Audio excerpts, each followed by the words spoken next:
Welcome back to Beyond the Known, Timeless Egypt.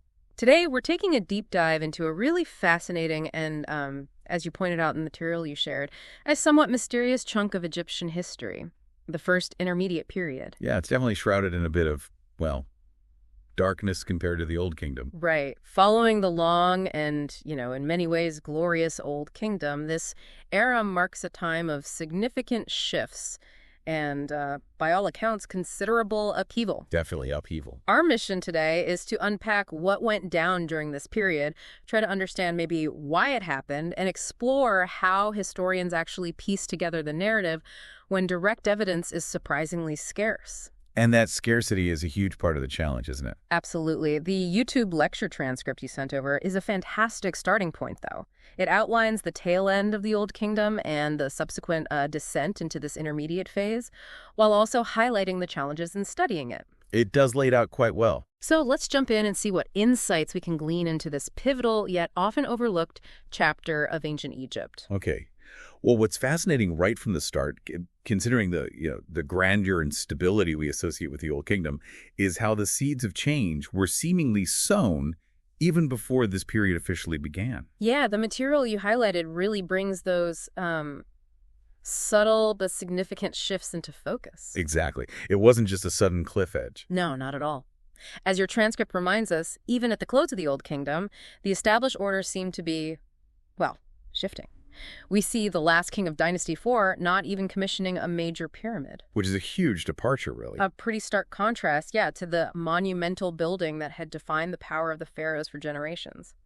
Then, with Dynasty 5, we get this almost complete pivot towards the worship of Ra, the sun god. Right, the solar temples become the big thing. Exactly, building solar temples instead of those massive pyramids, and the emergence of the pyramid texts inscribed within the royal tombs. It's like a whole new set of priorities emerges.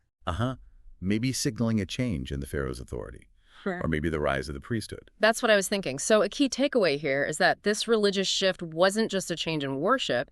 It likely mirrored a significant power dynamic shift away from that, God-king concept embodied by the pyramids. That's a very astute observation. This move towards solar worship and the diminishing scale of royal tombs could indeed suggest a decentralization of power or maybe a reallocation of resources. The pharaoh might have been losing some of their absolute authority. And the priests of Ra potentially gained influence. Potentially, yeah. And then we arrive at Dynasty 6 and the incredibly long reign of Pepi II. I mean, a staggering 94 years. 94 years. It's almost unbelievable. It's almost impossible to fathom someone holding that much power for nearly a century, but the lecture brings up a really interesting point. Perhaps his very longevity became a destabilizing factor. How so? Well, maybe towards the end, he simply became too old or, infirm to effectively govern such a vast kingdom or maintain control over the military. So a gradual erosion of central authority from within. Exactly. It's a compelling theory anyway. It is. Maintaining control over such a complex administration and army for that length of time would be an extraordinary feat. However, as your transcript also pointed out, there's another quite different perspective offered by the physicist Kurt Mendelsohn. Oh, yes. The connection to pyramid building. Here's where it gets really interesting. The physicist's take, right. Always interesting when someone from outside the field weighs in. Definitely. Mendelsohn proposed that the cessation of large-scale pyramid construction after Dynasty 4 had some unexpected social consequences. Like widespread unemployment among the laborers. His idea was that this could have fueled unrest and even revolt, contributing to the overall decline of the Old Kingdom. It's certainly a provocative idea, suggesting a link between monumental building projects and social stability. Right, but the lecture rightly presents the counter-argument, which is, widely held among Egyptologists. Which is that the laborers involved in pyramid construction were likely primarily farmers, right? Only available during the inundation. Exactly, the time when their fields were flooded and they couldn't tend to their crops anyway. So the end of pyramid building might not have created this permanent, massive, unemployed workforce in the way Mendelsohn envisioned. It makes sense. Still, even though debated, Mendelsohn's theory offers a valuable insight. Seemingly disparate aspects of a society, like monumental building projects and social stability, can be interconnected. Yeah, it reminds us that looking at history through different lenses can sometimes spark new ways of thinking, even if they don't always align perfectly with the primary evidence. Definitely worth considering. Exactly. So the Old Kingdom draws to a close with these various potential contributing factors at play, and then the historical record goes remarkably quiet. Poof. Almost. The first intermediate period descends, often described as a dark age because of the frustrating scarcity of surviving records. Your lecture transcript even emphasizes that it lasted nearly 200 years. 2 centuries. That's comparable to the entire history of the United States up to, the late 19th century. It's truly mind-boggling how little concrete information we have about such a significant span of time. It really underscores the immense challenges that historians face when the primary sources are lacking, without consistent governmental record-keeping.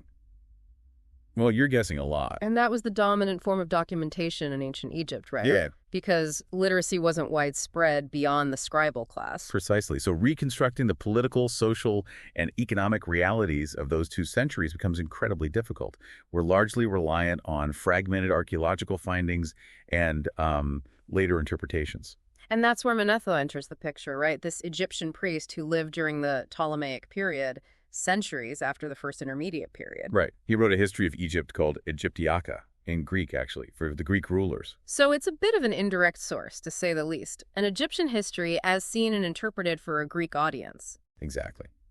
And while his original work has been lost to time, we do have excerpts and quotations from it preserved in the writings of later historians like Eusebius and Africanus. And Manetho's account of the first intermediate period is famously concise and rather dramatic. Very dramatic. He stated that there were 70 kings in 70 days. Which, as the lecturer rightly points out, is almost certainly not a literal count. I mean, a new king every single day for over 2 months. Yeah, sounds a bit much. More like utter chaos. It's much more likely a symbolic statement, isn't it?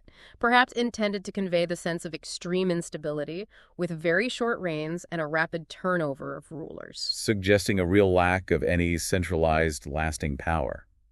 The crucial insight from Manetho's dramatic statement is the undeniable sense of chaos and rapid change, even if the exact number isn't literal. Exactly. And another very plausible interpretation of Manetho's statement is the possibility of multiple competing rulers existing simultaneously in different regions of Egypt. So not necessarily one after the other, but maybe side by side.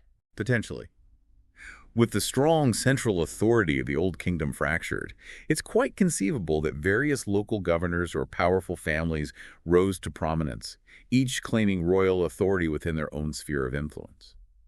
So you might have had rulers in the traditional capital of Memphis in the north vying for power with others who had established themselves in the south. Precisely. Make sense of the many kings idea without it being quite so frantic. And that brings us to the significant shift in the capital, doesn't it? We know that dynasties 6 and 7 were still nominally based in Memphis. Right, the old heartland. But then the seat of power eventually moved south to a city known to us by its Greek name, Herakleopolis. Herakleopolis. The lecture mentions its connection to the Greek hero Heracles, but the ancient Egyptian name was associated with the ram-headed deity Haratshef. The very act of relocating the capital represents a monumental shift, doesn't it? Both literally and figuratively. Oh, absolutely.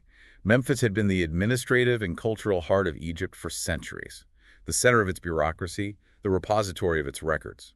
So, to move all of that south to Herakleopolis suggests a profound disruption in the political landscape. It likely indicates a significant weakening or even loss of control in the Memphis region, perhaps due to ongoing instability or maybe the emergence of a powerful new ruling dynasty in the Herakleopolitan area. Yeah, this wouldn't have been a simple administrative decision. It would have reflected a fundamental change in the balance of power across Egypt. A huge undertaking.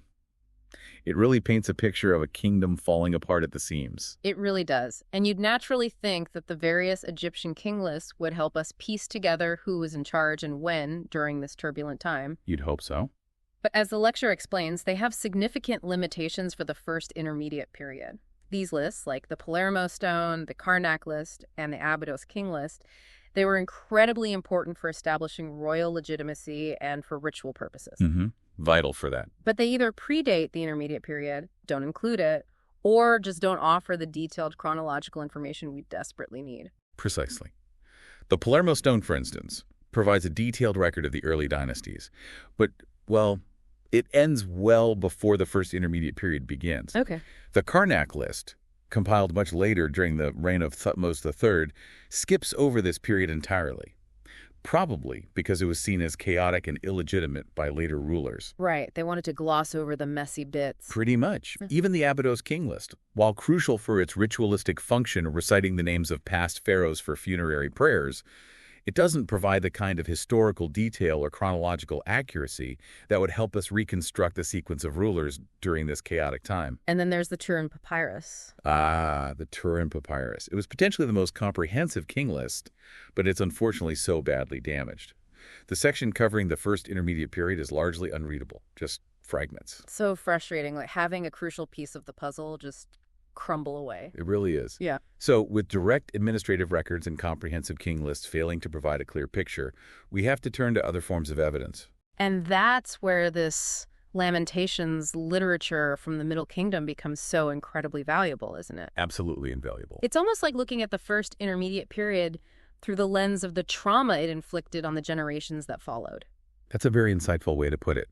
These literary texts, which emerged in the period immediately following the first intermediate period, offer a powerful reflection on the perceived chaos, hardship, and societal breakdown that people had experienced or, remembered. So they give us indirect evidence, a sense of the prevailing atmosphere and the kinds of problems that plagued Egypt during those 2 centuries. Exactly. It's a mood piece almost, reflecting the trauma. The lecture transcript highlights the report of a dispute between a man and his ba, which sounds like a profoundly moving piece of writing. It really is. This individual is so utterly despondent about the state of the world that he's contemplating suicide, and his soul or personality basically tries to dissuade him. Yeah, it really underscores the depth of despair and disillusionment that must have been widespread during this era, a complete loss of hope. Wow.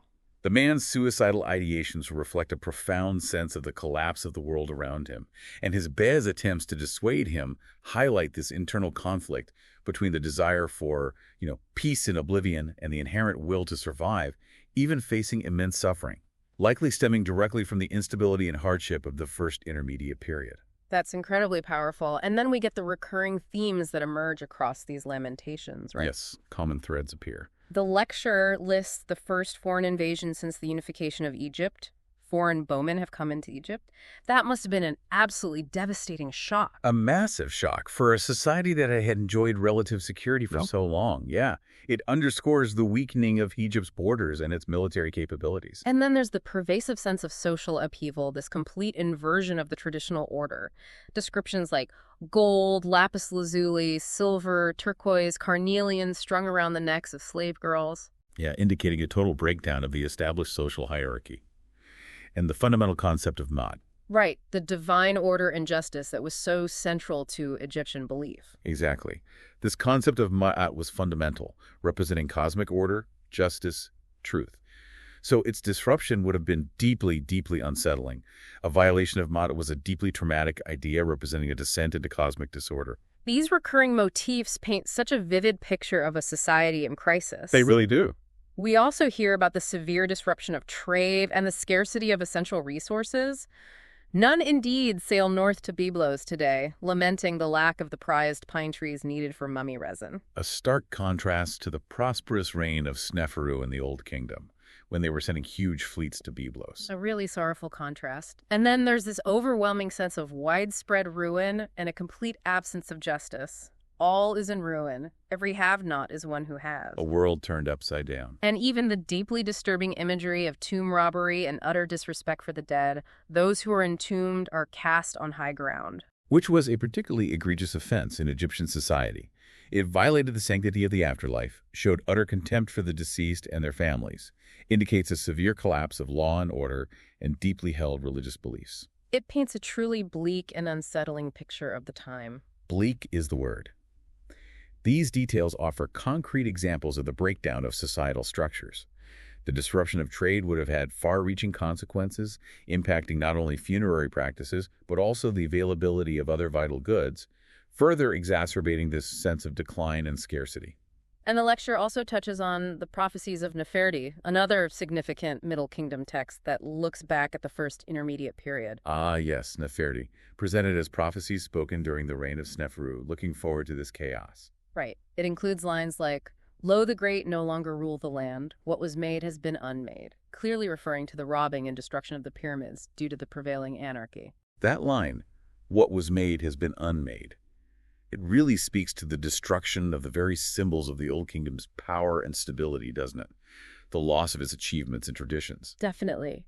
And this desperate longing for the emergence of a strong leader, a champion who could restore order to the fractured land. That yearning for a champion reflects the deep desire for a powerful figure to rise and bring an end to the chaos and restore Ma'at to the land, a recurring theme in times of trouble. And it gets quite vivid with descriptions of elemental disruptions. Dry is the river of Egypt. One crosses it on foot. Suggesting that even the life-giving Nile, the very heart of Egypt, turned against the land. Now, whether that's literal drought or symbolic of general hardship. Either way, it's a powerful metaphor for the widespread disruption, threatening the very basis of Egyptian agriculture and life. Absolutely. And the increased presence of foreigners.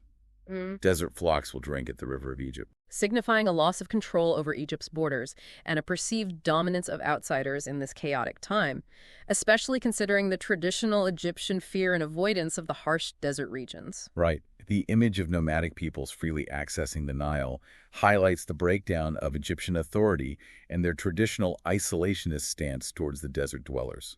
It's like the barbarians are at the gates, or rather, in the gates. And finally, the text describes significant economic hardship and oppressive taxation. The land is shrunk, its rulers are many, it is bare, but taxes are great. Despite the widespread poverty and poor conditions, taxes were often based on Nile flood levels, regardless of the actual harvest, which must have been brutal in bad years. An unbearable burden on the general populace, you'd think. And then this complete social role reversal. One salutes he who was saluted. Men will live in the graveyard. A beggar will gain riches. The slave will be exalted. It sounds like a complete overturning of the established social structure. A world turned completely upside down, as you said. The loss of any semblance of the established social order. So we have this powerful, if somewhat indirect, picture of widespread chaos and fragmentation. But why is there such a lack of direct records from the first intermediate period itself? Good question. The lecture transcript touches on a couple of key contributing factors. The first being the fate of Memphis, right? The capital during the earlier part of this period. Exactly. The high water table in the Nile Delta region. It's just not kind to ancient cities or organic material. So it led to the gradual sinking of the city and the decay of things like papyrus. Precisely. Making large-scale excavations incredibly difficult and hindering the preservation of written records. The environmental conditions in the Delta have played a significant role in the limited archaeological evidence we have. So those invaluable administrative and historical records just dissolved. A lot of them, likely, yes. Accelerated decomposition. It's a critical factor in understanding the darkness of this period. And the second key reason mentioned in the lecture is that our understanding of ancient Egyptian history is often skewed towards the better preserved evidence that comes from the drier regions of Upper Egypt in the south. That's a very insightful point. The arid climate of Upper Egypt has undoubtedly contributed to the better preservation of monuments, inscriptions, papyri, pretty much everything in that region. So as a result, our historical narrative can sometimes be inadvertently biased towards the South. It can be, yeah. Potentially underrepresenting the events and developments that took place in the North, particularly in the crucial region of the Delta during the first intermediate period. It's almost as if we're only getting half the story, the part that managed to survive the less forgiving environmental conditions of the North. So as you can hear, this dark age of Egypt, the first intermediate period, was anything but uneventful. It was a time of significant fragmentation, potential internal conflict, and a profound sense of societal breakdown. Powerfully reflected in the later Lamentations. Exactly. The scarcity of direct records from the period itself makes it a fascinating puzzle that historians continue to piece together, relying on fragmented archaeological evidence and these poignant literary reflections from a later era. And the challenges in studying this period also vividly illustrate how environmental factors, like the high water table in Memphis, can have a dramatic impact on our understanding of the past. Definitely. What stands out to you most about this turbulent time? The Does the idea of such a fundamental overturning of social order resonate with any other periods in history that you're familiar with? What strikes me is the resilience of Egyptian culture. Despite this period of apparent collapse, the society eventually reorganized and moved forward into the Middle Kingdom. That's true, it wasn't the end. Not at all. The memory of this chaotic time clearly shaped their literature and perhaps even their political ideologies in the subsequent era. It's a powerful reminder that even periods of great upheaval don't necessarily mean the end of a civilization. They adapt, they remember, they rebuild. That's a really profound point. This deep dive into the first intermediate period leaves us with a lot to consider about the cyclical nature of history and the fragility yet ultimate resilience of civilizations. Definitely food for thought. Well, we hope this exploration has given you all a clearer, albeit perhaps more complex, understanding of this pivotal era in ancient Egyptian history. Thank you so much for joining us for this deep dive into Beyond the Known, Timeless Egypt. Thanks for listening. If you found this exploration as fascinating as we did, please consider liking, following, and subscribing to our show. We always look forward to uncovering more of history's hidden corners with you.